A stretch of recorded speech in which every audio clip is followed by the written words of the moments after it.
Hey everybody, I am Captain Foley. And I'm Commander Cockings, and we are back from America, and we're doing a...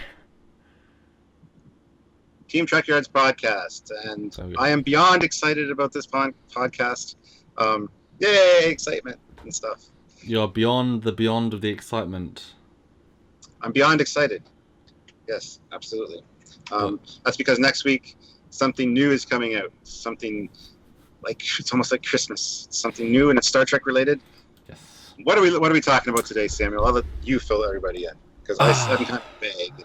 I mean, all over the my place. gut just says keep saying beyond until someone gets it, but I think we just say it. I think they already got it, so I don't need to say that. We are talking about the Star Trek Beyond movie, the third in the JJ verse universe. It's coming out pretty damn soon, and you've already done a video about it, giving your perceptions, thoughts, and feelings. I've not watched that yet because we want to do a podcast where we both discuss it sort of fresh. I know we talked about it a little bit while in America, but that's a while ago now, and we just want to give our opinions and I think go that one step beyond and think about what the story might be, maybe even see if we can think of the twists and turns, and then hey, be wrong, be right, and it'd be funny if we were totally wrong or totally right, and just enjoy watching this after the fact and let you guys know what we think of the up and coming Beyond film. Yes, indeed. So Stuart, how do you feel about this trilogy? Sorry, I didn't mean to. I'm excited. I am. I've heard a Okay. lot of good things leading up to this, which, at first I was skeptical, and then the first trailer was kind of, But since then, I've seen some good trailers. I've kind of heard some good press. The reviews have just come in the last few days that it's actually a way better movie, and they are going to politely ignore the events of Star Trek Into Darkness. I've heard, which is kind of nice. I read that. It was a direct quote from the director Justin saying, "Yeah, we respect JJ, but they changed the world a bit too much. We can't really do that. So we're just gonna move on." And that's a good idea because heating blood and transporters and yeah. But I think fundamentally the first thing that I thought when I heard this film was actually being made, it's gonna be better. Do you know why? Because J.J. Abrams is not at the helm. He's not directing. He's not involved in the writing or the producing. Maybe a little producing, but he's busy. He's not the creative force behind this film. And so all the problems we had for the first two films, they theoretically should not be there. This is a quality filmmaker with a quality team, with a quality cast. And the director likes Trek, properly likes Trek, and the writer is not only in it, but also likes Trek, and Simon Pegg. So I think we've got a much better grounding. They've already rebooted it. They know the issue of the last two films. As I've said many times, it's not that difficult to make a good Trek film, and I think I've had faith in them since the start because JJ is not involved properly. It's kind of harsh to say, but I think this will be a good film. Might not be the best Trek film, but I think it'll certainly be the best out of the three. I'm hoping. Yeah, I agree. I'm really excited. I hope it's really good. The only real downside for me is the fact that I'm watching it knowing that Anton Yelchin passed away. That's going to be very sad. Yes, something yeah. Sorry, I had to mention it. It's just Yeah. I've seen the premieres where they're all there, and it's just I don't know. It's Yeah, I saw the cast photo and I was like, oh yeah, they're missing one person. Yeah. But keep positive. I want to throw a few things out there before we get into like what we think of the story. Just a few quick points, and obviously you can throw some quick points at me. Just things I thought. First of all, they released a motion picture style poster. With the streaking light with Kirk and whoever this lady is and Spock. I love that poster. I think it's actually not so much a rip as a great homage. It's actually done well. I really like that poster. that really impressed me when I first saw it. I was like, wow. What a great way to pay homage to Star Trek's 50th, then to the first motion picture poster to kind of redo it, revamp it for a new era and a new movie, and I think it looks fantastic. They did a great job. 2 big thumbs up for that. They did it awesome. I think one thing for me, the lady, the main actress, the alien, I think they probably put the makeup. She's very close to the aliens from the last movie. I think that's a mistake. Again, I haven't seen the movie. She's probably a great character, but just looking at the press, I always thought, well, out of every alien style you could go for, why go for almost identical? Roughly. It's a bit weird. Yeah, that's one of the main things I saw when I first saw the first trailer. I'm like, what? Is that the same species? And it's like, no, it's not. Obviously, it can't be a coincidence, unless it is, in which case that's not a good art team that doesn't watch their previous film. Yeah, it was you visually link things. A little too similar. And in the following movie, yeah. It'd be like saying the Franklin isn't a Federation ship.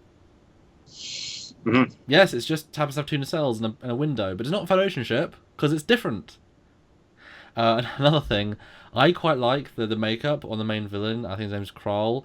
I love that it's not a CGI villain. I mean, they haven't gone for the last two, but when a lot of films, are going towards that thing, it's real practical, interesting makeup. Although, Idris Elba is the actor. One thing that kind of annoys me about this film, and this is one thing the JJ films seem to do, at least the JJ universe, is that early on when they announced Idris, he and the team said he's not going to be in makeup. I was like, okay, great. They specifically said he's not a makeup villain. Because I guess they wanted to capitalise on the fact that he's a famous name, everyone's excited, so put him in makeup, they won't be necessarily as excited. And I was like, okay, great. So this villain came in the trailers. I'm like, okay, maybe it's the henchman. There's a more humanoid guy behind the scenes, great. But then there's an interview a couple of days ago where he's speaking about his character Kral, and they show pictures and video of this guy, and it's got his voice. So I think they lied about that, which is not. Well, I mean, as you kind of touched on there. That's kind of the track record for the JJ films. What did they do for Star Trek Into Darkness? It's not Khan. That's John Harriman or John Harrison, whatever. It's going to show you how much attention I pay to that. But no, they deliberately, right up to the point the movie came out, it's not Khan, it's not Khan. And then afterwards, JJ said, well, I guess that was kind of a mistake. Yeah. Do you think? Because we're not 5 years old. We knew it was Khan early on, and to outright lie to the fans, I think is kind of disrespectful. As someone who's making something creative, to hide is one thing. To lie is not okay. Just to keep it a secret is to lie. You can say, well, he might be someone else. Like they put rumors out saying it could be April, it could be thingy. That's fine. But to specifically say, oh, he's not gone, 100%. Well, they justified it by saying they didn't lie because he was John Harrison, right? But he wasn't. He was. I know that. That's a fake name. I know that, and you know that. But and he knows that. That's their justification for it. Anyway, just want to throw a few more quick things out there. I like the new uniform, the one with the plating on the top, sort of it's not very Starfleet-y, although it's kind of a bit more Enterprise-y. It's a cool looking design. It's very, very Mass Effect. I think it's actually an Admiral's uniform, which is almost exactly like that. We'll see how it is in the film. It's kind of cool, although I don't think it's very Trek. But I'm happy at this point they're moving beyond the Trek staples, because I'd rather them be an original film where they do original things and go further and further away from the Trek we know, or stay very close. Like the Republic universe, let them do their own thing. It's not very Trek anymore. That's fine. So this is a nice step in that direction. That's what I've said all along. I want JJ to do his own thing. I don't want to see rehashes of old stuff that's already been done before. And worse. It is its unique universe. Exactly. It is its unique universe. Let's do new stories. Let's do new characters, new aliens, new villains. Yeah. And I got to say, I love the new uniforms. I think they're very formal looking, and the new away jackets should blow me away. I want one. I would wear one every day. I love it. I think I wore this one in Mass Effect. I'm quite a fan of it too. And last of all, the Enterprise. Well, the Franklin looks great. We'll talk about that in depth. But I'm excited to see whether the Enterprise goes or doesn't go, destroyed, and then comes back. So those are just some quick on the space station. Love the space station. Those are some quick thoughts I had. Stuart, throw out some that you've got going in. Maybe some preconceived notions, or I don't know. Well, judging from the trailers, it's hard to tell with the way they edit trailers. I mean, sometimes you see all the good parts of the all the best parts of the movie are in the trailer, which I don't think we're getting in this one necessarily. Yeah, I'm hoping not. But other trailers are so vague that you don't have a sense to the storyline. And I gotta say that's kind of the way this one is for me. Like, yes, I'm pretty sure in my mind this is how it happens. Okay, they go out on this mission. Well, hold on, ready? Okay, audience, this is the Stuart Foley Star Trek Beyond plot. Okay, go for it. So they go out at the beginning. Apparently, Kirk's kind of doubting why he joined Starfleet. He joined on a dare. His father, joined because it meant something to him. But Kirk joined on a dare. And so he's feeling down. It's like halfway through their 5-year mission. They get on this mission. They get attacked. The Enterprise gets destroyed. They end up on this planet. Get captured. and they have to save their crew. Lucky enough, there's another ship on the planet, the Franklin. Which why is it there? Is the crew still alive? Or is the crew dead? Was it crashed? Was it landed? Who knows? But they get the Franklin. It's a very small ship, judging by the cutaways we've seen of it, and the little, bicycle or motorcycle parking bay that it has in front of the bridge there. So it's got like 2 or 3 decks. Not very big, although it does look very cool. I actually really love the ship. I gotta say that. It's got landing gear. I've seen that picture. But so they get the ship. They go out into space. They probably destroy a bunch of bad guys. I mean, we did see the Enterprise in the Yorktown or whatever space dock it was. I forget what it's called now. Yeah, I think it's Yorktown. Yeah. So I don't know if that's at the beginning of the movie or at the end when they get a new Enterprise. Maybe, I don't know. Probably at the beginning, I would assume. And then you see the Franklin heading towards the space station, and so I don't know if they get a new Enterprise to go back and save their crew, or because they can't have all the crew on the ship, obviously. So I don't know. That's kind of my layout for it. I think the Enterprise gets destroyed very early on in the movie, and it's a whole movie without the Enterprise. Very much kind of like Star Trek 3. I mean, the Enterprise kind of gets destroyed halfway through Star Trek 3, but I think it'll get destroyed closer to the beginning of the movie in this one. And whether they get a replacement at the end, I don't know, because they could be copying the formula again, and Star Trek 4 is when we're going to see the new Enterprise. Maybe they don't get it replaced at the end of this movie. Who knows? So that's kind of my outline for the movie, but maybe the Enterprise gets destroyed later. I don't know. See, I love that. That's basically the beat for beat what I think, but it's about that internal. It's that middle bit that what happens. I mean, my brain's basically the same, but I'll lay out the way I think it's going to be. That they're on a pre-mission, just finishing a mission, but way better looking than Into Darkness. And then they're called to the starbase. They say, we've got this mission. You're going to go, maybe a distress signal from the Franklin, a lost ship, we thought. They go to that planet. They get ambushed by these swarms, creature things. They want to finally go against the Federation for colonizing some of their planets. They didn't realize, but it's their space. They annihilate the Enterprise. They capture most of its crew. The Enterprise crew, though, beat some level of those people, get the Franklin. They manage to go back to the starbase, and they say, we need to, the main 3 or 4 say, we need, well, I guess it's the entire bridge crew, because I've seen it still, we need to go save our crew and the Franklin's crew, so we need a new ship. And they say, okay, either we've got a whole fleet here, and we get to see amazing battles. I mean, could you imagine seeing the climax of the film is an entire JJ-verse fleet, including Enterprise, but call different things. I think that'd be gorgeous, see a whole fleet warping in, fighting the swarm, or the new Enterprise. So it's like, we've got this unfinished ship, but it's the best ship we've ever made, maybe even beats the Vengeance, who knows, and it's a smaller, more maneuverable ship, maybe to go through the swarm, maybe. It's very heavily armed, it's the A, but it's not called the A, but it's something else, maybe the Constellation, something referencey, and they bring that, and they take it, and they get through the swarm, they save their crew, and as they get back, the lady in charge says, hey, we're renaming this ship the Enterprise A for you guys, for your great job. I think you deserve it, and do a second 5-year mission, and we're going to call you Phase 2. And it's like, oh my goodness, there's Phase 2. Is it going to be a movie next? Because not having a TV show? No, this is a movie, Kirk. Shush, you're not in Phase 2.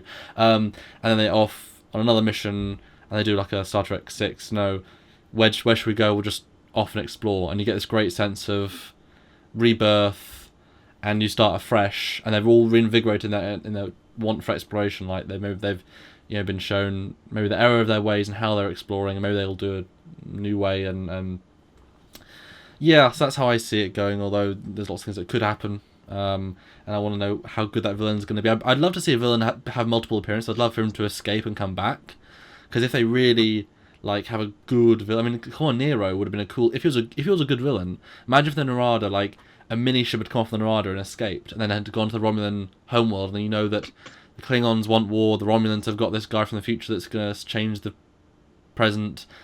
Imagine if there was a multi-layered arc. There isn't that. But I'd like to see the villain maybe continue if he's good, and Idris is a great actor and certainly has some presence just by his face and as his voice. So that's my take. What do you think? Yours is a more detailed version of the idea that I had, absolutely. I like that.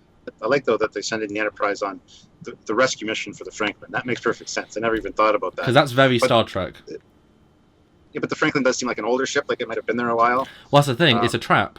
The whole thing. They had that ship anyway, and they activate a distress call that hasn't been used in 80 years. It's like, oh my goodness, very very TOS. Captain, we've discovered a distress signal from 100 years ago.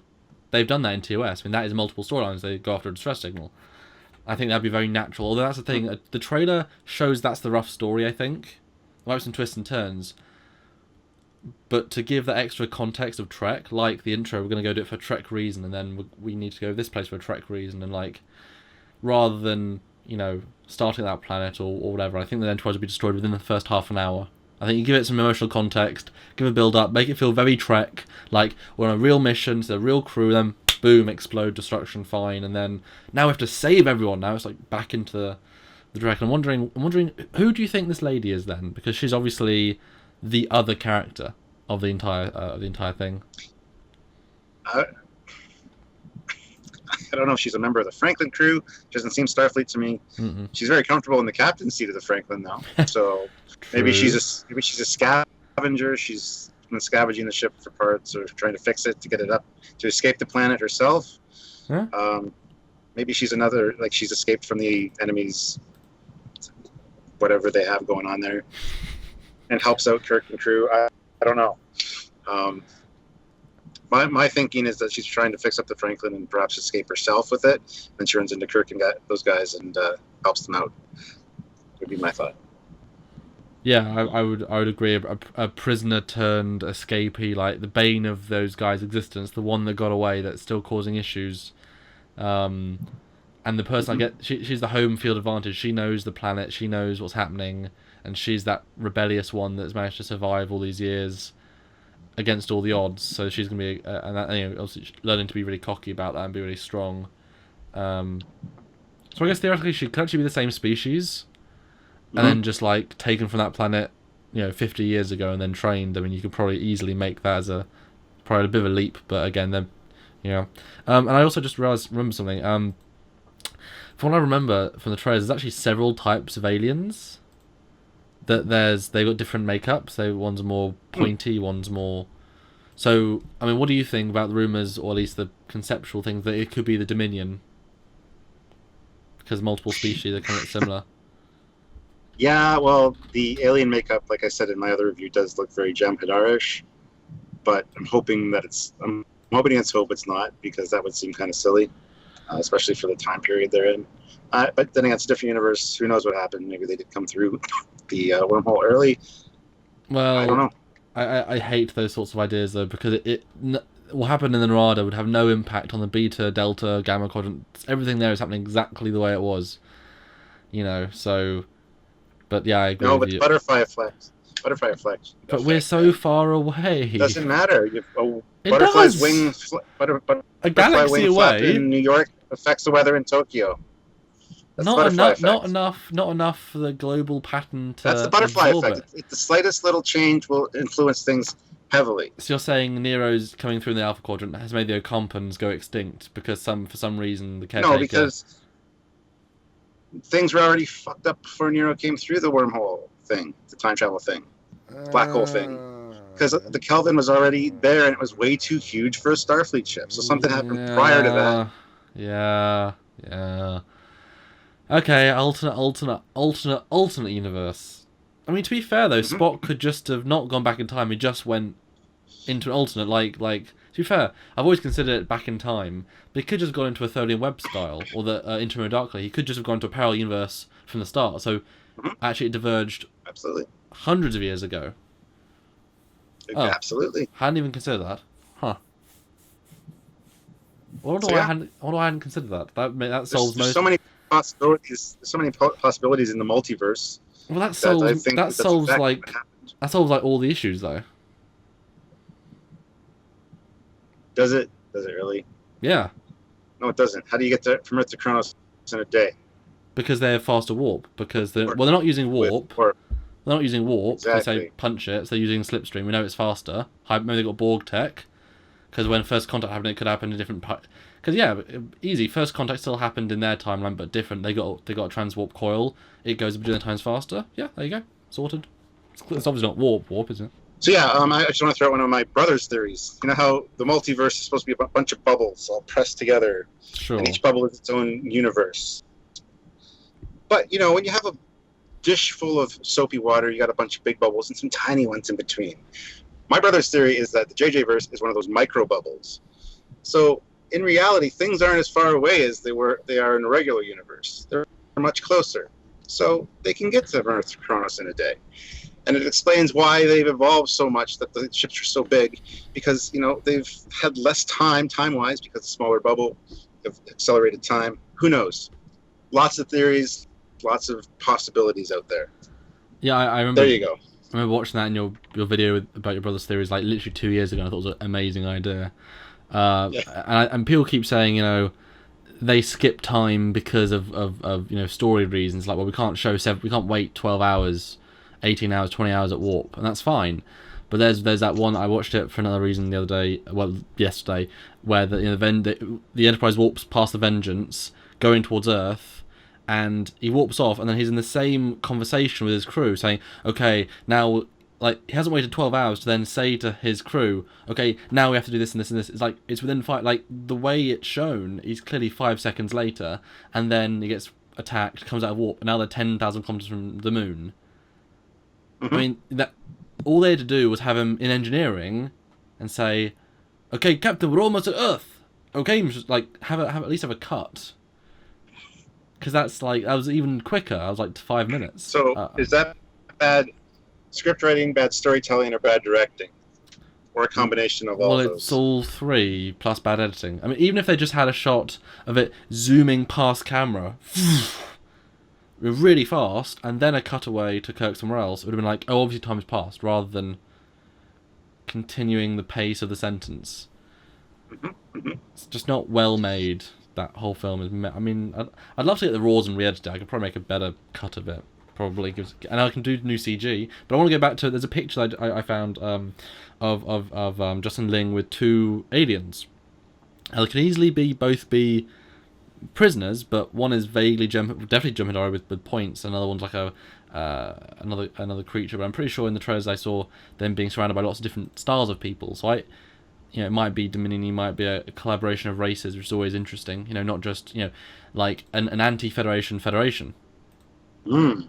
You know, Kroll is trying to go against the Federation because of reason, and now he's managed to get these 4 races, and maybe this lady is one of them as well, and she's an underclass, but she's the one that's standing up, and they're all saying, no, we don't want the Federation in our territory. So actually, you've got this villain who's completely sympathetic because he's just been having to fight for his people against us. I mean, there's an episode of Voyager, you know, where they destroy an entire world because a probe ignites ignites the air, and then they think, you know, Voyager's the baddie. Hey, miscommunication, whatever, still valid their feelings. So maybe it's one, and that's again more relatable. You don't think, oh, he's just trying to murder everyone. You know, Nero's just, I'm going to kill people, and Khan's, I'm just going to punch you. You know, but that's interesting. That whole rant just brought up another theory that I never even considered. What if the chick, or the girl that we see, the chicks don't like to be called chicks, I know that. What if the woman strong we see, female character warrior? There you go. We see with the white face and the black makeup, what if she's actually not helping them? She's actually an undercover agent, and she's setting them up for a trap with the Franklin. Something I never really considered, but having you said that, it's a possibility. Because the way the trailer makes it look is like she's on their side, and we're going into it assuming that. So, will that be one of the twists? Well, we see the fact that Franklin goes back to the space station. I mean, what better of a plan? Like, how much cleverer could we show the villain to lure the crew, destroy the flagship, allow them to escape, to then bring an agent to the Heart space station, to then blow it up? I mean, that's an incredible plan. And if that's, I mean, stuff can then go wrong there, but yeah, have a double agent, and that'd be a great twist. Be sad if it is the twist, because we just literally worked it out and all before we both seen the film. But I mean, I think I would love to have sat with Simon Pegg and talked to him about him, like, you know, NDA'd and his thought process of the original few steps. And I hope they do a Blu-ray about this, and so he can talk about, you know, all his, you know, how he makes his story. You know, what was the original premise? How did it evolve? Does he want multiple twists? I mean, is there a reveal? I mean, how you know, are they trying to make it more than just some blockbuster? Because a lot of people They like the J.J. Abrams films, that's absolutely fine, but they're not films that will stand the test of time nor resonate with the audience. People said, Into Darkness came out, people liked it, and then people forgot about it. Whereas all the original, even five, all of them, we have reasons to talk about them. We have reasons to whatever. I guess Plot Holes is the Into Darkness one, but they didn't have much beyond. They didn't have much beyond the substance. So I would love to see that. Again, Simon Pegg's a good writer. I mean, he's a good writer to take a good film, make out of this, because it's so easy to do. There's so many good stories to tell. So I'd love to know how he went into it, and I think my biggest problem about this film is going to be I now have higher expectations. I went into 09 having no idea. Into Darkness having low expectations, quite enjoying it. Apart from it went wrong at the end. This film, though, I'm kind of excited. So, is that good or bad? That's interesting. All that being said, brings up another interesting point. You said that the JJ films might not be remembered or stand the test of time, but I totally disagree. Just because of all the controversy that's been around the JJ verse, it will always be that thorn in everyone's side. It's always going to be there, good or bad. It's always going to be talked about for that. Going back to Simon Pegg, apparently this is very, very much. He said it's originally when he rewrote it. He said it's not as Star Trek-y as Star Trek should be. So does that mean that there is more plot twists and stuff? Because really, Star Trek movies aren't very plot twisty. There's not very at the end. There's this twist. Yeah. So is that what he meant by that? Or I've also heard too that this one, from some of the reviews, this is more Star Trek than the other movies. So what does that mean exactly? The irony is, to make a good Star Trek film, you just have Star Trek concepts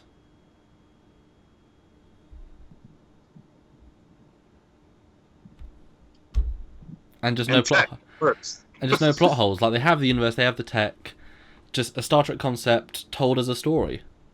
That's really it. That's all you need to make a Star Trek-y film. The other ones did not have that. They had their own weirdness. I mean, you make a Guardians of the Galaxy action film, as long as there's Star Trek plot reasons and the sense of adventure and you do these characters justice. Hey, that's more of a Star Trek film than Into Darkness was, than 09 was. I mean, they can even be space battles and action. I mean, not. But Star Trek is not really formulated to be on the big screen in a movie format. It's much more small screen concepts. A weekly show that tells different small stories. This has been talked about off and on for the last couple of years, that Star Trek doesn't translate well into the movie medium because the Star Trek stories, the stories of morality and all the hard choices and how hard it is and difficult to be a human, really translated into a TV series, 1 hour a week, multiple episodes. You get to see the character development, you get to see all that. In a movie format, you don't get that. You have to have a baddie, you have to have action, you have to have excitement, all wrapped up in 2.5 hours. It doesn't really work well for Star Trek unless the characters have already been established, like they were in seven seasons of the show, and then throw them into a movie. Then it works because you know the characters. And we know the TOS cast, but are they the same people as these guys? Not really. So I love that, and I don't personally agree when everyone says you can't make Trek shouldn't be a movie format. There are so many stories you can tell in an hour and a half or 2 hours. You just take a little story. Most of those good Star Trek stories, to do that in a movie formula, you'd have to have prior knowledge of Star Trek history or events or tech. You can't do that with a summer blockbuster movie. I understand, but that's not what we're saying. But that's not. I'm just saying, as a movie. I mean, you take Year of Hell as a concept, get the Voyager cast back, rebuild the sets. Year of Hell, done now. That would be a great movie.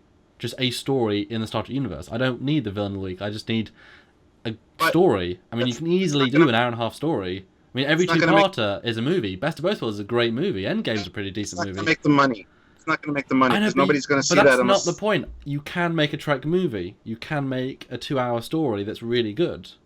But those only work based on having prior knowledge of the show and the characters. Perfect. That's what Star Trek 6 is and and that's what we want them to do, but they're not going to do it because they want people to come on off the street going, "Oh, look, there's a new Star Trek movie. I don't need former knowledge to go watch that." That's different. It means you can't make a broad, commercially successful Star Trek film, but you can definitely make a Star Trek movie. I think it should be on TV as primary. We should definitely have movies as sub things. I mean, the fact is we've got TNG and the movies at the same time. That's how it should be. But yeah, so I mean, that we just said what we thought of the storylines. What do you think? Let's talk about the end of the movie. Where do you think they're going to lead off? I know that Pine and Quinto are signed on for 4 contractually. I don't know. I think personally, I think the audience would want number 4 if 3 is really good. Personally, I mean, look at TNG season 1. I mean, if that was all, if you'd ask the audience, do you want a season 2? Most people probably say no because they still like TOS more. Like, there's a lot of controversy. So maybe it took the 2 movies to get into a good one, which is just surprising because J.J. Abrams is such a good director and blah blah blah blah. But what do you think will be the end of the movie, and what do you think will be going forward if there is a forward? What do I think will happen going forward? What do you think the end of the movie will be, and what do you think if there's a forward, and do you think there should be a going forward for this universe? That's tough for me because honestly, I think if this is a good movie, I'd want to see another one personally. Even I agree. That's saying a lot for me. Yeah. But at the same time, I think with Anton's passing, I think wrapping this up in a nice trilogy kind of bow might be the way to go as the trilogy package, because you don't have Chekhov moving forward, and if you do, you have to recast him, which they've never recast a main crew member really before. And I mean, there's Saavik, of course, but she wasn't a main crew member in my opinion. So to recast them, I don't know if that would work so well. I would either way. I'd be happy if it ends with this one. Fine, that's good. But if it continues forward, if this one's good enough and we really enjoy it and we get a nice Enterprise at the end, maybe as a bonus, because it is my favorite character, I would be down for seeing another one. Absolutely. I mean, there's different ways to handle the Chekhov situation. We can have him assigned to a different ship. It's a different universe, different ship. He got killed on an away mission. Something happened between movies. It's explainable. You don't have to necessarily recast the actor, which I think might be kind of a little disrespectful. So I don't know.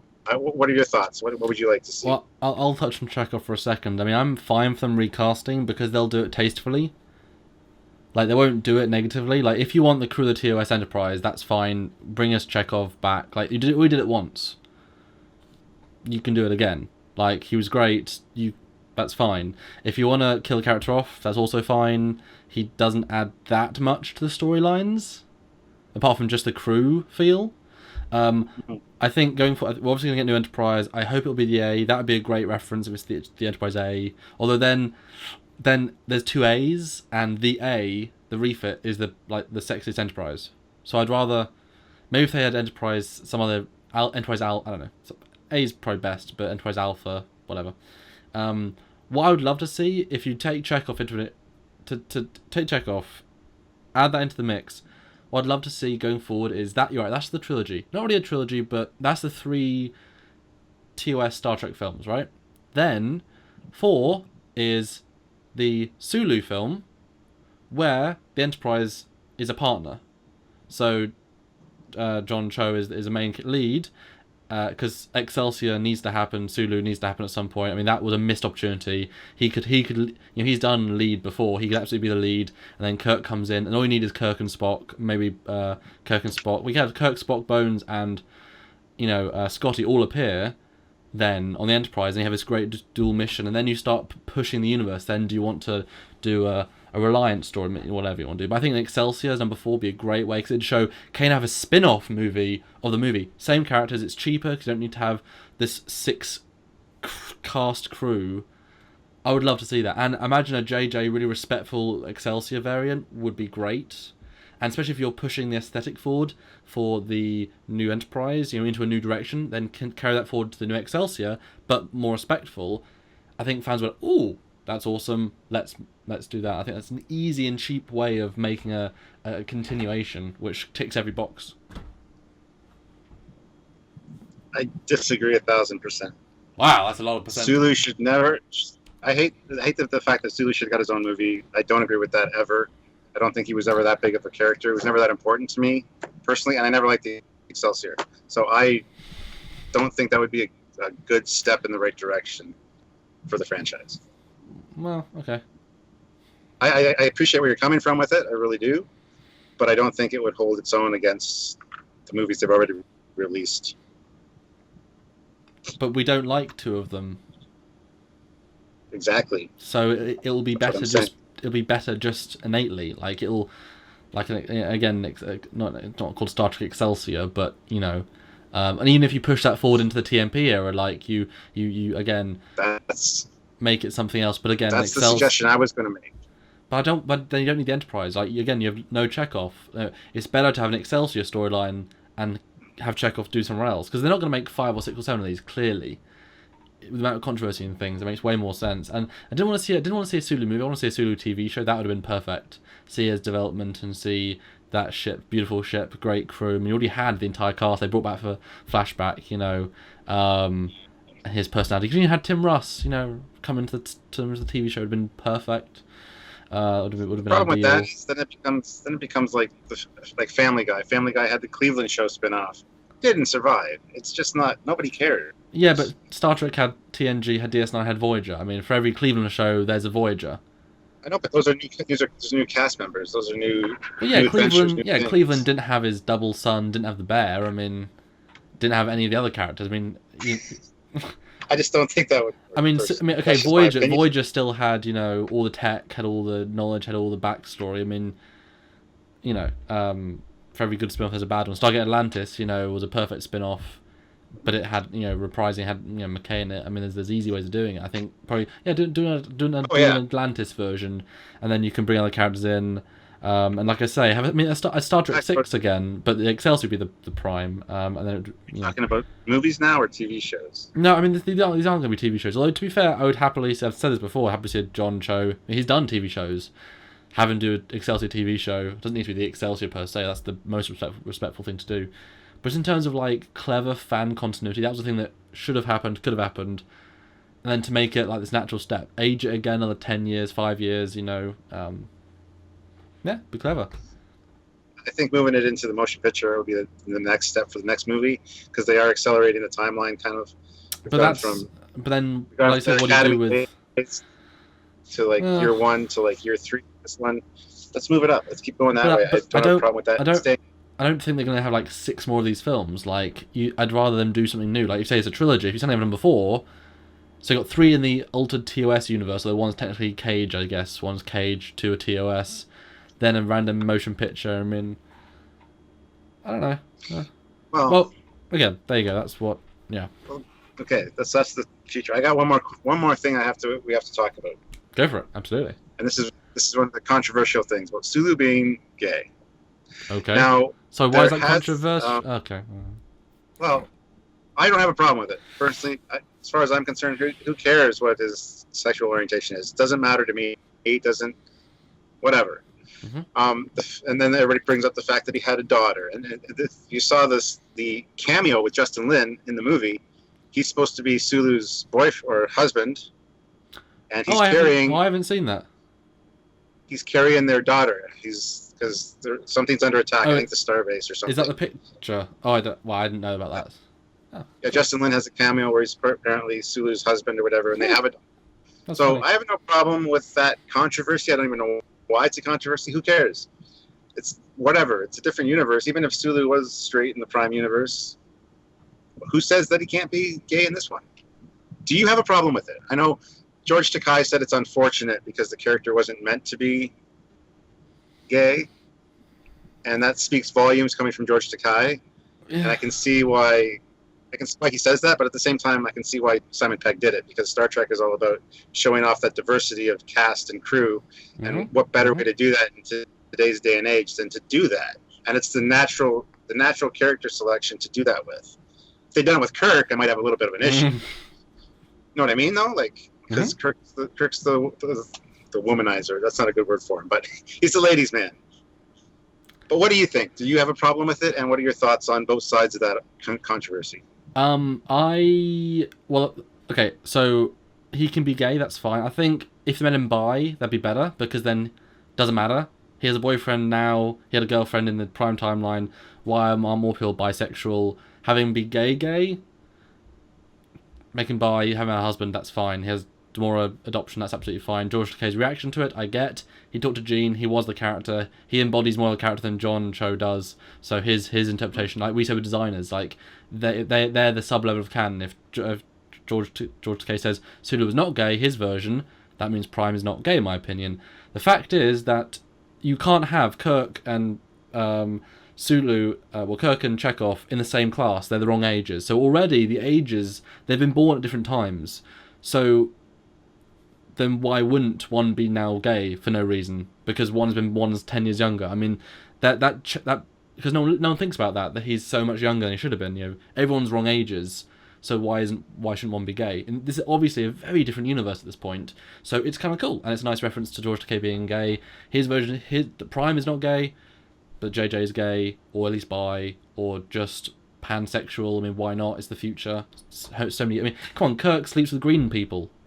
I mean, is that multi-speciesal? I mean, they're not humans. So if he can sleep with Orion women, why can't someone sleep with men? I mean, that's it. I'm a product of a younger generation where we're more open to all this stuff. It's never been a thing. I mean, I never would have considered it to be a big thing. I mean, well, I guess we always had issues with Spock dating Uhura when Chapel made more sense. I mean, there's things that are wrong with this universe. It's just another one of those things that have changed, and that's fine. They've got now 3 movies in. They're allowed to make these changes. It's cool, and I know that I've watched an interview about it. It's so subtle. It's just sort of there. That's perfect. He just happens to be gay. Awesome. It's funny you mentioned the Kirk or the Spock Uhura thing, because I started rewatching TOS the other day, and guess what? In the first 2 episodes, there's kind of that hint where Sulu or Uhura's talking to Spock when he's in the captain's seat, tells me about the moon on your planet and all this. Yeah. And then the next episode, he's playing his little Vulcan lyre thing, harp, and she starts singing. I swear to God that the people that made 2009 only watched the first couple episodes of the first couple minutes of the first episodes of TOS and go, okay, well, they're obviously dating. We're not going to watch any more of the series. We're going to have them dating. That's just the thought I got from the first couple episodes. So I agree completely. I just put that up there. As that's very well known canon of you. But final thoughts then. The film is coming out pretty soon. I don't like those who say I'm going to see it in the cinema just because JJ is not attached. There seems to be more love. The trailer, the first one was bad, but it was meant to be for a Star Wars audience. That makes perfect sense. Second trailer was really good. Third one was kind of interesting. I've liked everything I've seen beyond that. I keep saying beyond. Beyond that point, Franklin's great. I mean, there's so many good things about this, and the fact, like I said, they're so far from this universe. Even like you said, even if it is the same universe and they've just split, they're so far from that now that the changes are totally justifiable, and that's awesome. Absolutely. And I'm excited. I think I might have built up a bit too much, but I think just by being clever, just by having a good story, I think they can do a good job, because we know the cast is good. We know the CG guys are good. We know Sam Peg's a good scriptwriter. It's gonna be about that story, and they're gonna do a strong villain because they had such weak villains. They're gonna have a strong villain now. They're gonna make that a big thing to fight the previous 2 films. Hey, third time's a charm. That's my final word on this. Yeah. Because it's funny because the Star Trek movies have a history of the even numbered ones are the good ones, the odd numbered ones are the bad ones. This one just like you said, third time's a charm. Maybe the third one will be good. Yes. So it'll be good. But I am excited to see it, and maybe the third and sixth one will be good. Who knows? I am excited to see it. Like I said, I have a lot of hope going into this one. I'm trying not to set my expectations too high. I'm trying to still going, oh, it's JJ verse, kind of like expecting. Sorry, some kind of letdown. I'm sorry, but a lot of people are gonna I agree. There's gonna be something. There's gonna be something we're gonna go. Oh no! There'll be something. It might be the New Enterprise. It'll be something. But as long as the rest of it's good, I think I can go for it. Yeah, and I think we're going to be in for a little bit of a surprise. I think it's going to be better than we anticipated. Hopefully, that's my hope. I know for one thing for sure, I'm going to have a guilty pleasure watching that Enterprise get destroyed. I'm going to absolutely love those couple of minutes. Sorry to everyone that loves the JJ Prize, but it is one of the main characters of the show. The Enterprise has always been one of the main characters. This was bad casting, so I'm looking forward to seeing it die. I have to say that. So that'll be my guilty pleasure. Even if the rest of the movie absolutely sucks, that part will be a Captain Foley just moment. So Sorry, guys. Whenever we do JJ episodes, that scene will be playing on the screen behind you, just its continuous destruction again and again. And that is it for a Trekyards podcast on Trekyards Beyond? We should do a thing called Trekyards Beyond now. But yeah, I think we're both excited and seeing it I'm going to probably see it first. I mean, I don't want spoilers, I'll probably see it in the first couple of days. I don't think it's going to be too packed. I don't think the overall, like, in England, I don't think everyone's going to rush to see Star Trek. So I think, unlike Star Wars, where I couldn't go the first few days, it was too packed. I think I can go like the first 4 days, 3 days, and it'll still be... I'm going to see it the day before it releases, because the theater that's near us plays them the night before. So I'm going to get an early sneak peek at it, and I will maybe do a spoiler-free review right afterwards, and then... You should do a reaction video, like, literally just... Yeah. Like, you and Sylvia should do a reaction when you're back at the house. It would be kind of cool to see both together. I mean, let us know. If you've sat through this entire podcast, let us know what you think. Should we both do reviews separately? Should we do a podcast review? Let us know how you want us to... Because we didn't so exist when Into Darkness existed in the same way. So how do you want us to react to this movie? Let us know. Absolutely. I'm looking forward to all your comments and thoughts about the plot line and whatnot in the comments below. So definitely... Yes. Have fun, type away, and be nice. Golden rule, be nice. And if you want to support this show, this Trekyards show, please go to Patreon and give what you can per month, or go to our website, trekyards.com, and give a one-time donation, because your support helps keep this show coming to you every other day, pretty much. So this is it from me, Commander Cockings. And the great and awesome, talented Captain Foley, maybe. Anyway, guys. Looking forward to this movie, and hopefully you are too. Let's say goodbye, and it's got to lead out with some kind of Beyond joke, Samuel. We'll see you beyond. I don't know. Bye.